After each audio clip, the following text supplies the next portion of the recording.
मेरा नाम अंजलि है। मेरी उम्र 55 साल है।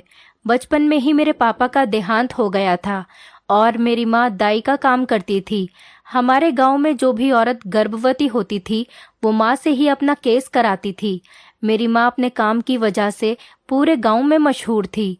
जब मैं बच्ची थी तो मेरी माँ मुझे इन कामों से दूर रखती थी। गांव में कोई भी केस के ऊपर कोई भी बात करने के लिए आता था तो मेरी मम्मी उन्हें मेरे सामने बात करने से मना कर दिया करती थी। मेरी माँ जो पैसे कमाती उससे घर का खर्चा बहुत मुश्किल से चलता था। उनके पास पैसे नहीं थे मुझे पढ़ाने के लिए, इसीलिए उन्होंने मुझे स्कूल में नहीं पढ़ाया। मैं जब बच्चों को स्कूल जाते देखती तो मेरे दिल में एक छोटी सी ख्वाहिश पैदा होती कि काश मैं भी स्कूल जाया करती। लेकिन मेरी माँ के पास इतने पैसे नहीं थे कि वो मुझे स्कूल में एडमिशन दिलवा सके। वो जो काम करती थी उससे बहुत मुश्किल से घर का खर्चा पूरा होता था। जब मैं बड़ी हुई तो मेरी माँ मुझे अपने साथ ले जाया करती थी। गांव वाले जिस तरह का व्यवहार माँ और मेरे साथ करते थे मुझे बहुत ज्यादा दुख होता था। हम लोगों को तो जैसे अछूत की बीमारी थी, लोग हमारे पास आने से कतराते थे। मैं हमेशा माँ से कहती कि ये कौन सा काम है माँ जो तुम करती हो, इससे बेहतर है कि भूखे मर जाएं। लेकिन माँ मुझे हमेशा डांट देती और कहती कि भगवान का शुक्र अदा करना चाहिए। मैंने माँ से कह दिया था कि अब मैं आपके साथ कहीं नहीं जाया करूंगी। आपको करना है तो ये काम आप करो, लेकिन मैं ये काम नहीं करूंगी।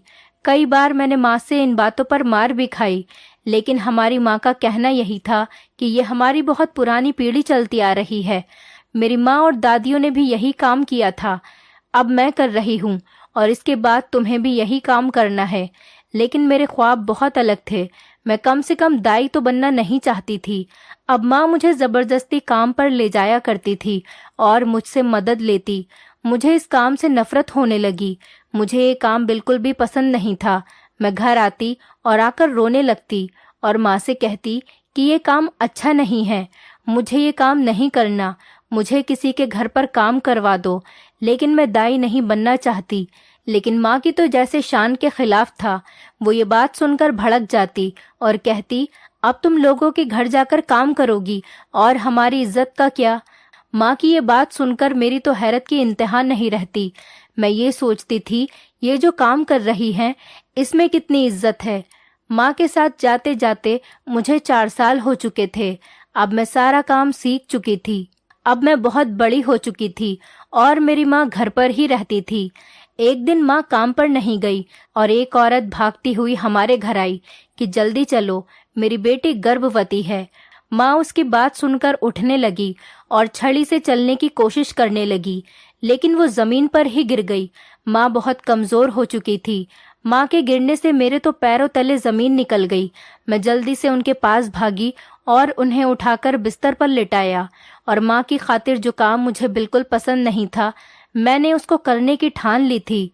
मैंने अब उस गांव की औरत से कहा कि तुम्हारी बेटी का बच्चा मैं पैदा करूंगी। वो बहुत डर गई और कहने लगी कि उसका पहला बच्चा है, तुम कर लोगी। मैंने कहा कि तुम घबराओ मत, मैं कर लूंगी। मैं बहुत टाइम से माँ के साथ काम कर रही हूँ, मुझे पूरा काम आता है। वो औरत मुझे घबराते हुए अपने घर ले गई और कहने लगी, ध्यान रखना कोई कमी पेशी ना हो जाए। मैंने उस औरत को तसल्ली दी और उससे कहा, तुम बाहर चली जाओ, मैं सारा केस संभाल लूंगी। थोड़ी सी देर ही गुजरी थी कि उसकी बेटी ने प्यारी सी बेटी पैदा की। ये मेरा पहला केस था जो मैंने खुद से किया था, माँ की मदद के बिना। मैं बहुत खुश थी। पता नहीं क्यों, जिस काम से मुझे इतनी नफरत थी, आज उस काम को करने के बाद मुझे इतनी खुशी महसूस क्यों हुई। मैं खुशी खुशी उस बच्चे को तौलिए में लपेटकर बाहर ले आई और उसकी नानी को पकड़ा दिया। नानी तो उस बच्ची को देखकर फूली नहीं समा रही थी। वो औरत बोली, तुमने बहुत अच्छे से केस किया है, तो मेरी बहू को भी देख लो कि कब तक गर्भवती होगी। मुझे तो अब अपने घर में पोती पोतियों का चेहरा देखना है। मैंने उसकी बहू का इलाज किया और दूसरे महीने ही वो गर्भवती हो गई। औरत तो बहुत खुश थी। जिस वक्त उसकी बहू गर्भवती हुई उस वक्त वो मेरे लिए ढेर सारे तोहफे और मिठाइयाँ लेकर आई। माँ तो मेरे काम से बहुत खुश थी। मैंने कह दिया, माँ अब आप आराम करें, काम मैं कर लूंगी। माँ तो मेरे मान जाने पर ही बहुत खुश थी, और जब उन्होंने सुना कि मैं काम करने पर रजामंद हो गई हूँ तो वो बहुत ज्यादा खुश हो गईं। मैं हर दूसरे दिन गांव की लड़कियों का इलाज करती थी।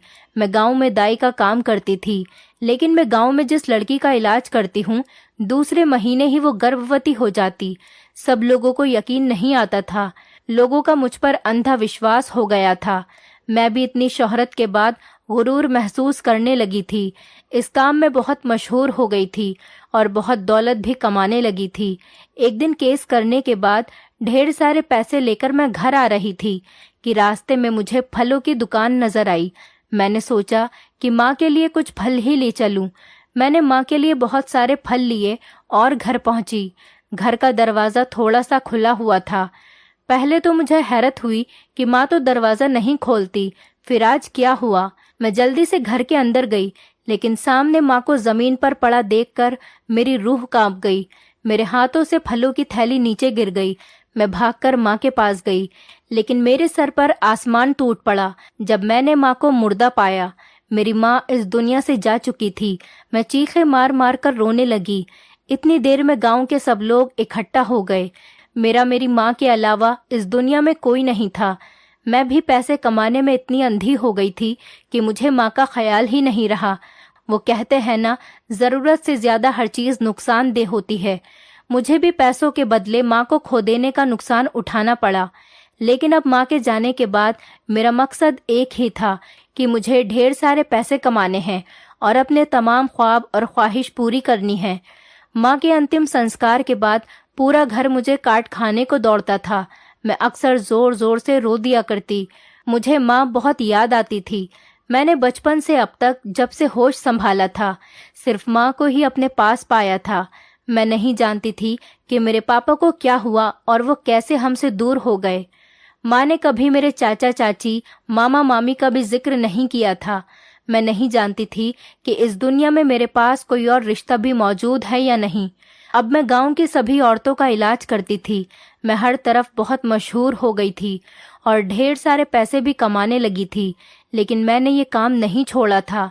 एक दिन मुझे एक बड़ी हवेली जो थोड़ी ही दूरी पर थी, मुझे वहां से काम आया। मैं बहुत खुश थी कि मुझे अब गांव से बाहर भी काम मिलने लगा है। मैं जब घर गई, वहां पर एक बूढ़ी औरत और एक खूबसूरत लड़का जिसका नाम नितिन था और उसकी पत्नी का नाम रेखा था। मुझे उस बूढ़ी औरत ने ही बुलाया था जो अपनी बहू का इलाज कराना चाहती थी। उन्होंने मुझसे कहा कि मैं तब तक यहीं पर रहूं जब तक उसकी बहू का केस नहीं कर देती। पहले तो मुझे ये बात बहुत अजीब लगी, लेकिन कुछ सोचकर मैंने हाँ कर दी और मैं वहां पर रहने लगी थी। मुझे महसूस होने लगा कि नितिन मुझ पर नजर रखे हुए है। मैं बहुत खूबसूरत भी थी। मुझे वहां रहते हुए 7 महीने हो गए थे और इस दौरान मैं और नितिन एक दूसरे से प्यार करने लग गए थे। मुझे नितिन से प्यार हो गया जो पहले से ही शादीशुदा था। वो मुझसे कहता कि मेरी पत्नी रेखा मुझसे बहुत प्यार करती है और मैं उसे धोखा नहीं दे सकता, और फिर अब वो गर्भवती भी है। मुझे उसकी पत्नी से नफरत होने लगी थी। मैं मोहब्बत में इतनी अंधी और खुदगर्ज हो गई थी कि मुझे नितिन के अलावा कुछ और दिखाई नहीं दे रहा था। मैंने पूरी रात बैठकर एक तरकीब सोची।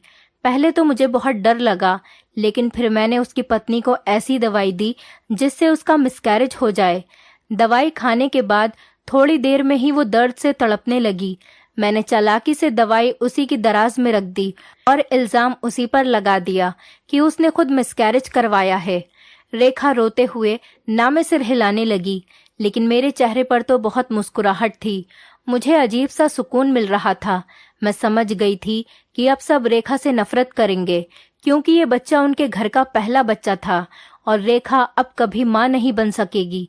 बूढ़ी औरत तो लड़के की पत्नी को ताने देने लगी और नितिन भी रेखा को बुरा भला कहने लगा, लेकिन रेखा रोते हुए बस अपनी सफाई पेश करने लगी। लेकिन किसी को उसकी बात पर यकीन नहीं हुआ और ना ही सबका शक मेरे ऊपर आया। मैंने सब में अपना विश्वास बनाया हुआ था।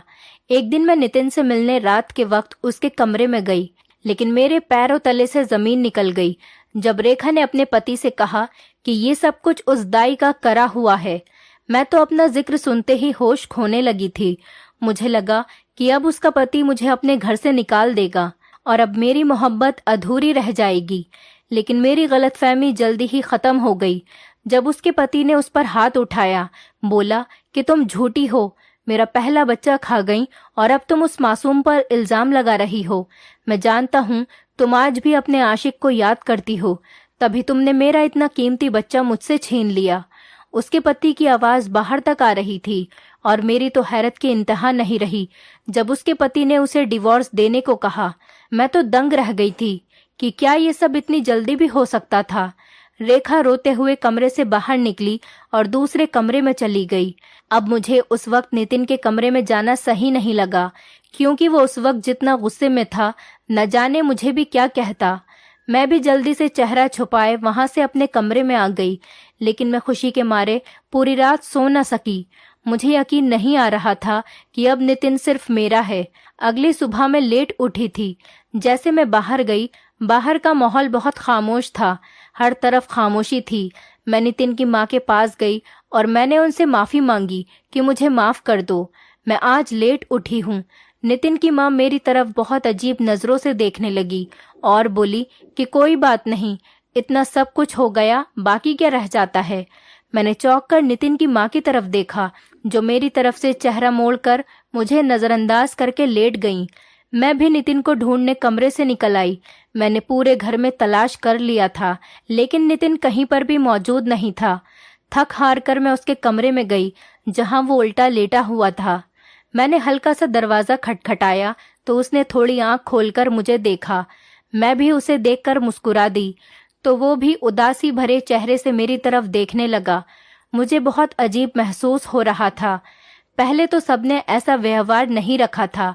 मैं बहुत परेशान थी। मैं अभी नितिन की तरफ देख ही रही थी कि उसने मुंह मोड़ लिया और कहने लगा कि जाते हुए दरवाजा बंद करके जाना। मैंने सोचा कि परेशान होगा, इसीलिए ऐसा कर रहा है। मैं फिर उसकी परेशानी समझते हुए दरवाजा बंद करके बाहर आ गई। एक ही दिन में मुझे समझ आ गई थी कि उसकी पत्नी अब इस घर से जा चुकी है और इस पूरे घर पर अब सिर्फ मेरा राज है। नितिन की माँ पूरे दिन कमरे में पड़ी रहती और नितिन पूरे दिन घर से बाहर रहता, और जिस वक्त वो घर पर आता है, आते ही अपने कमरे में बंद हो जाता है। मुझे समझ नहीं आता था कि वो आखिर जाता कहाँ पर था, लेकिन मेरा काम सिर्फ नितिन और उसकी माँ के दिल में अपनी जगह बनाना था, जिसमें मैं बहुत जल्दी कामयाब हो गई। एक दिन सब लोग खाना खा रहे थे और बहुत खुश थे। तब नितिन ने अपनी माँ से कहा कि उसे मुझसे शादी करनी है। मेरा खाना खाते हुए हाथ अपनी जगह पर रुक गया। मैंने हैरत से नितिन को देखा। मुझे बिल्कुल भी यकीन नहीं था कि वो इतनी जल्दी ये बात कर लेगा। नितिन की माँ भी जल्दी से राजी हो गई। मुझे तो जैसे स्वर्ग मिल गया हो। मैंने खुशी से नितिन की तरफ देखा, जो मेरी तरफ देखकर मुस्कुरा रहा था। घर में शादी की तैयारियां जोरों शोरों से थीं। यकीन नहीं हो रहा था कि मेरी भी ऐसी शादी हो सकती थी। मैं बहुत खुश थी और फिर मेरी शादी का दिन भी आ गया। मेरा पति मुझसे बहुत प्यार करता था। उसने मुझसे वादा किया था और मुझसे शादी कर ली।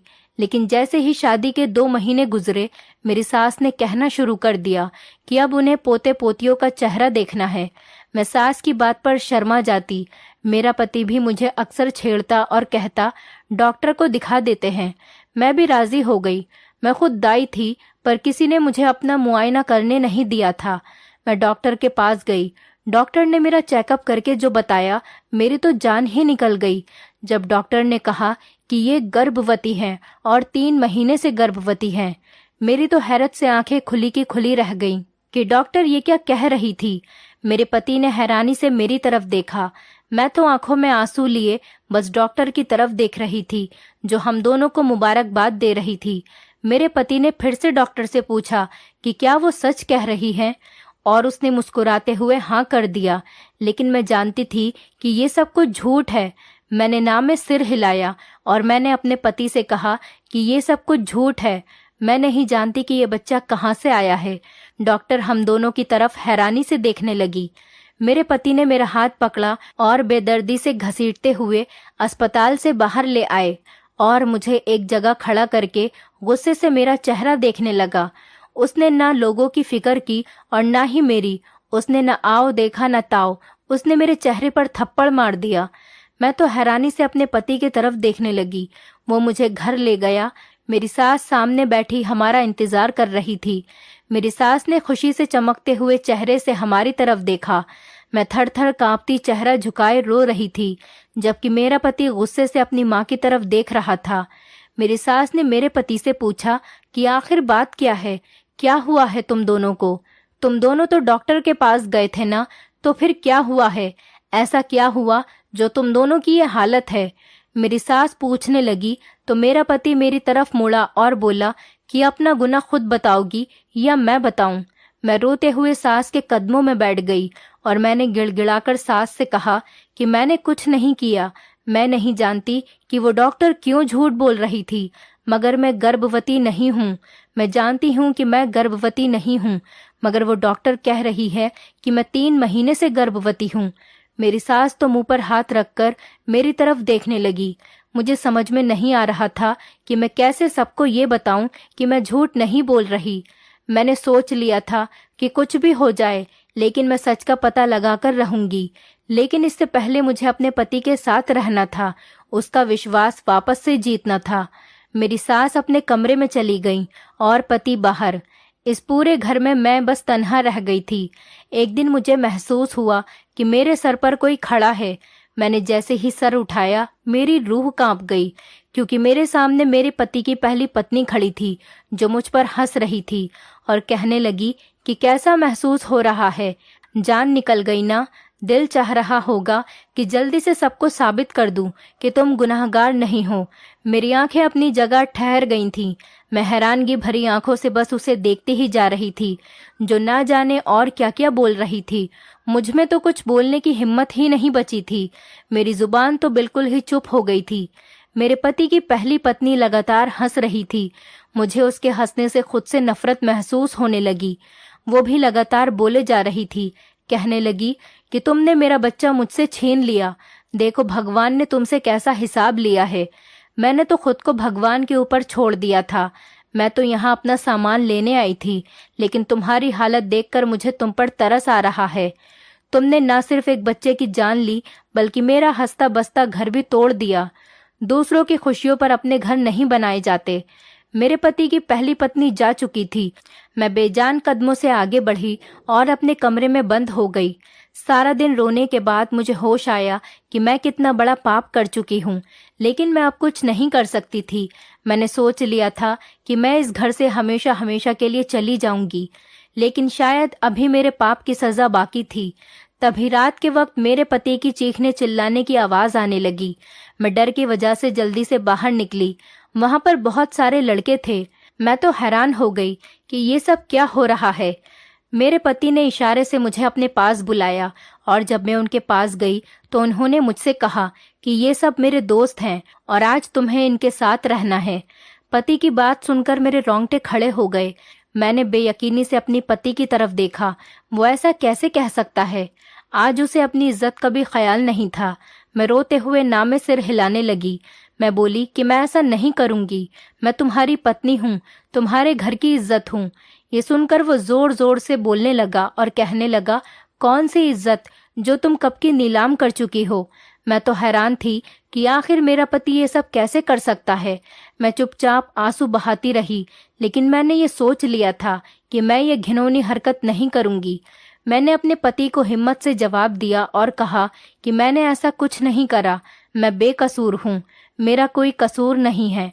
मैं नहीं जानती कि वो डॉक्टर क्यों झूठ बोल रही थी, लेकिन तुम मुझे ऐसी सजा नहीं दे सकते। मेरा यकीन करो।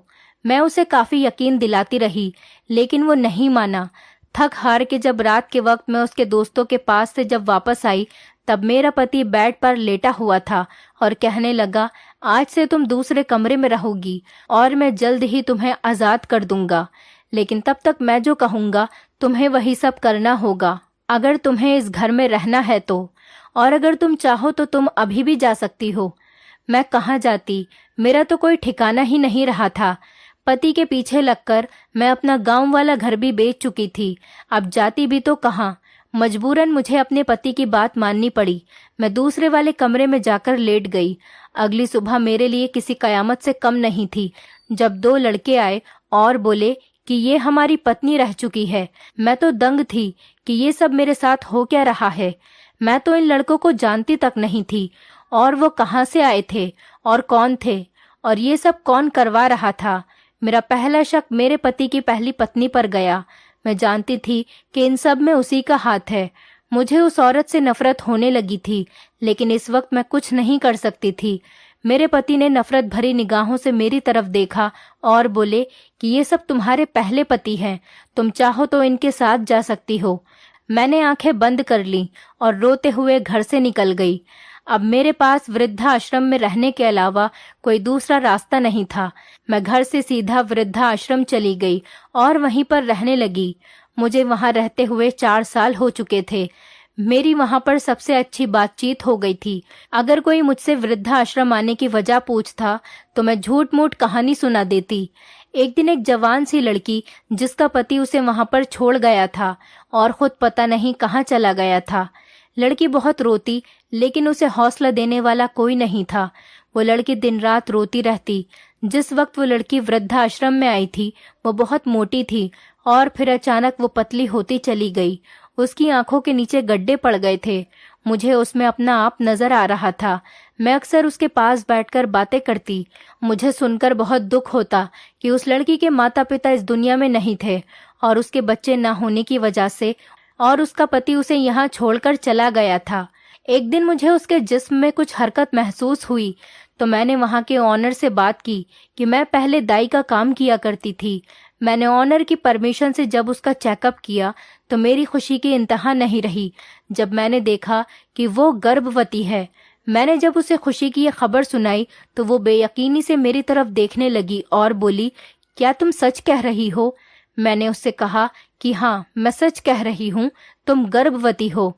उसकी तो खुशी का कोई ठिकाना ही नहीं था। वो जल्दी से ऑनर के पास गई और बोली कि मुझे अपने पति को फोन करना है, और उन्होंने परमिशन दे दी। उसने जैसे ही अपने पति को फोन करके बताया तो उसका पति उसकी सास के साथ वृद्धाश्रम आया और उस लड़की को अपने साथ ले गया। मुझे बहुत खुशी थी कि मैं किसी के काम आ गई। मेरे कंधों पर से बोझ उतर गया था। एक बच्चे की जान मैंने अपने हाथों से ली थी तो दूसरी अब मैंने एक मासूम बच्चे की जान बचा ली थी। मेरा ऐसा करने के बाद मैं अब हर वक्त भगवान की प्रार्थना में लगी रहती। पूजा पाठ में रोज किया करती थी। वृद्धा आश्रम में ही मेरे 3 साल और गुजर गए। अब तो मैंने अपने नसीब का लिखा मान लिया था। मुझे हैरानी थी जो मुझे भगवान ने दिया था। शायद मेरी अच्छाइयों का पल्ला भारी हो गया था। मेरे किए की सजा मुझे बहुत अच्छी तरह से मिल चुकी थी। मेरे पति के लिए मेरे दिल से मोहब्बत कभी खत्म नहीं हुई, लेकिन मैं अब ज्यादातर उसे सोचती नहीं। मैंने सोच लिया था कि जो होता है अच्छे के लिए होता है। यही मेरा नसीब था। वृद्धा आश्रम में जिसको मेरी मदद की जरूरत होती है उसकी मदद मैं जरूर करती। बहुत सी गर्भवती औरतें वहां आती जिनका केस मैं ही किया करती थी, और बहुत सी जानें मैंने बचा ली। हर एक को मुझ पर अंधा विश्वास हो गया था, लेकिन मैं ये काम बिल्कुल फ्री में किया करती थी। अब मुझे पैसों का लालच नहीं था, मुझे बस अपने भगवान को राजी करना था। एक दिन वृद्धा आश्रम में एक औरत आई, लेकिन हैरत की बात यह थी कि उसने ऑनर से कहकर मुझे बुलवाया। मुझे हैरत थी कि मुझसे मिलने कौन आ सकता है जिसने मुझे बुलाया हो, या फिर मुझे वो जानता हो। और वो औरत मुझे अपने साथ अपने रूम में ले गई तो अपने सामने खड़े 2 लोगों को देखकर मेरी सांस बंद होने लगी, क्योंकि मेरे सामने मेरा पति और उसकी पहली पत्नी खड़े थे। दोनों मुझे देखकर मुस्कुराने लगे। मेरी आंखों में आंसू बह रहे थे। मेरे पति की पहली पत्नी मेरे पास आई और मुझे गले से लगा लिया और बोली, मैं तुमसे माफी मांगने आई हूँ। मैं हैरान थी कि माफी किस बात की। मेरे पति ने कहा कि बाकी बातें बाद में होंगी, लेकिन तुम्हें पहले हमारे साथ हमारे घर चलना होगा। लेकिन मैं अब कहीं नहीं जाना चाहती थी।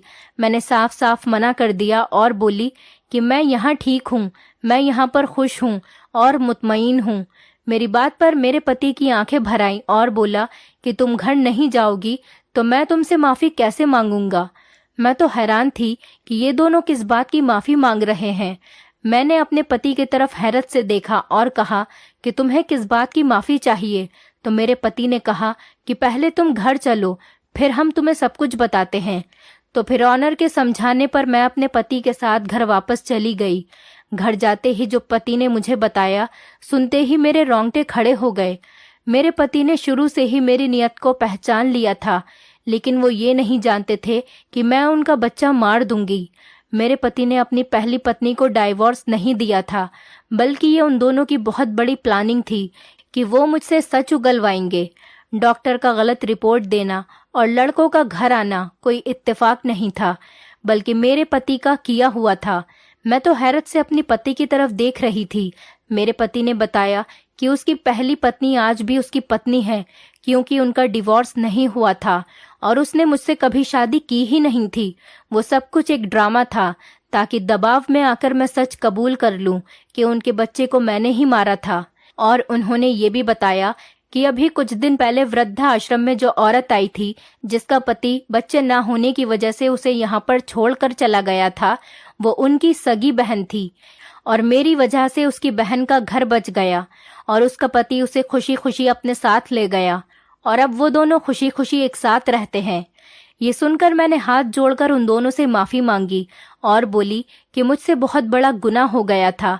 मैं इस कदर अंधी हो गई थी कि मुझे बच्चे की जान लेते हुए जरा सा भी डर महसूस नहीं हुआ, लेकिन उस दिन से मैं बहुत पछता रही हूँ। हो सके तो मुझे माफ कर देना, लेकिन मैं अब तुम दोनों के बीच कभी नहीं आऊंगी। इसके बाद से मेरी जिंदगी का मकसद बस लोगों की मदद करना था और अपने भगवान को खुश करना था। दोस्तों, उम्मीद करती हूँ आपको हमारी कहानी पसंद आई होगी।